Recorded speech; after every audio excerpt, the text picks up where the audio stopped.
Guys, this is how you can delete your Facebook story. First, you need to open your Facebook app or you visit your browser.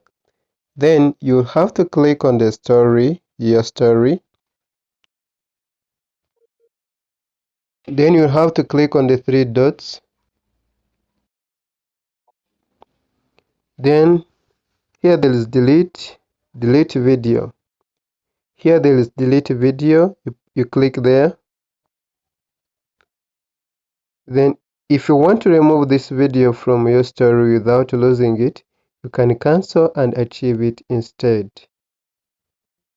Press delete. Now it is deleted, but still we can delete this photo by pressing on the three dots, then delete photo.